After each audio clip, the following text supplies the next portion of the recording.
What is up, everyone? It's Arcade here with the top 7 list. On this top list, we will count down the top Halo games. In this list, we are only counting the big Halo titles, so no Halo Wars, no Spartan Assault. Regardless of location on this list, I think all 7 of these games are great games. So without further ado, let's get this started. Coming in at number 7 is Halo 3 ODST. ODST was the first Halo we got to play without Master Chief. It's a change of pace. Instead of being a lone wolf, you kind of had your own team, and at times you were still alone. We did like little detective work. This game also had a different feel to Halo, as you did have that detective side. Halo's not really known for something like that, but in ODST, your character, the rookie, does a little detective work to figure out what happens to your team and finding out things along the way. ODST was a fun game, it's a change of pace, and it's probably the most underrated Xbox game to date. Coming in number 6 is Halo Reach. Much like ODST, Reach had a team, and it was another game without Master Chief. You played it as you, not as Chief, not as unnamed ODST, not as the Arbiter. You played it as your Spartan. The one you created was Noble 6. You and Noble team fight across the planet with events leading up to Combat Evolve. Reach introduced new Spartan abilities, so now Spartans could, sprint or use armor lock or use little heartlight shield, which kind of made the multiplayer a little bit broken. Speaking of which, multiplayer is the only reason why Reach is low on this list. In my opinion, Reach had the worst multiplayer in the entire Halo series. Between the grenade spam, the mediocre maps, the bugs, and poor connectivity, it's no wonder Microsoft wanted Bungie off the project of Halo. At number 5 is Halo 5. A lot can be said by Halo 5. For one, it gets a lot of hate. Some deserving, some not deserving. Fact of the matter is, Halo 5 is actually a really good game when you get past the fact that the marketing team basically lied to you and made it seem like Locke was going to be hunting down Chief, and it's going to be like this little fight going on between those two. One of the biggest faults, in my opinion, with Halo 5 is the repeated boss fights. Most of the game's bosses is against Warden Eternal, which would have been fine if it was like a thing where you fight him once, then you escape and fight him again. But you fight him multiple times, and at one mission you fight 4 Warden Eternals at one time. But you keep that's kind of like that's the flaw. You keep fighting him over and over again. But what puts Halo 5 in the top 5 is the story. It's actually a good story, and though short, it has me really interested in what's next in the Halo universe. Halo 5 also has the best overall multiplayer in the series in terms of mechanics and how the Spartans play and move. But it doesn't have the best maps, and the rec system could be better. But in terms of like the core mechanics, Halo 5 has the best multiplayer mechanics. Number 4 on this list is one that started it all, Halo Combat Evolve. Okay, I know what you're thinking. How is the first Halo only number 4 on this list? Well, get past the nostalgia and fact that the first Halo game.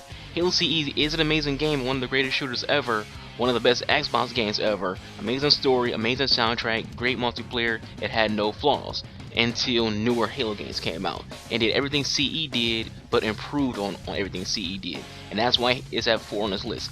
It's there for nostalgia, but the other games on this list, including the ones that's below it, capitalized on what it is and did better in terms of like the core mechanics, like the Spartan movements and the multiplayer itself.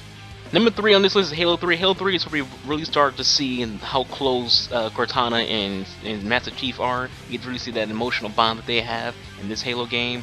And though it was, they ended the first trilogy, it was probably one of, if not the best stories from the Halo franchise. What holds it back from being higher on this list is its multiplayer. It didn't improve on anything from Halo 2. Out of all the Halos, in my opinion, Halo 3 has the most forgettable multiplayer experience, and that's why it's only at number 3 on this list instead of being number 1 or number 2, considering the fact that it does have maybe the top 2 story out of all 7 games for Halo.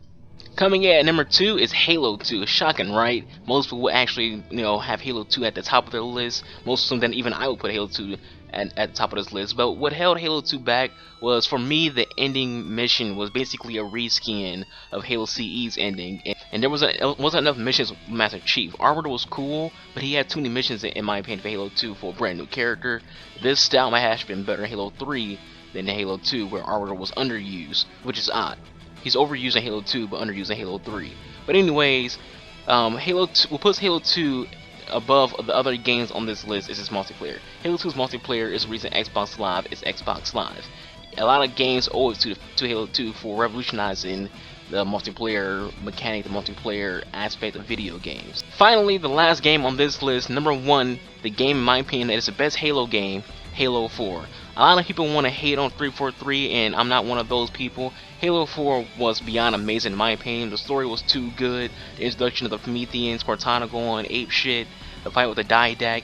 There wasn't any part of the Halo 4 campaign that I didn't enjoy, and it didn't end there. Halo 4 multiplayer was great. 4 and 5 have the better multiplayers in the entire series because the Spartans aren't bricks. In the books, in the animated series, the animated shorts, the little TV series, the Spartans are shown in their full capabilities. They are faster than any man, stronger than any man.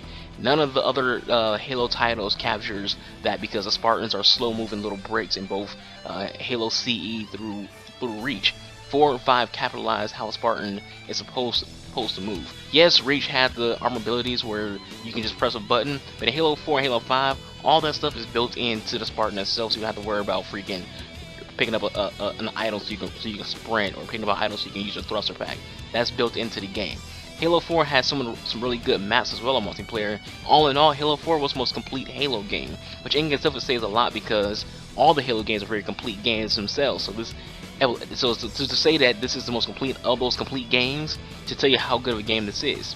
Overall, Halo is my all-time favorite video game. Unlike some on YouTube, I'm looking forward to what the future holds for this franchise, and I know a lot of people are going to disagree with this list, but no, this is my opinion, and I'm sure you have your own, and I'm going to ask you the question right now. What's your opinion? You know, you have yours, I have mine, so leave it in the comment section below on what your opinion is. If you made your own list, how would you rate the Halo games? Which Halo game is your personal favorite? Let me know in the comment section below. I appreciate anyone's feedback, and as always, thank you guys for watching. Hope you all enjoyed the video. Peace out.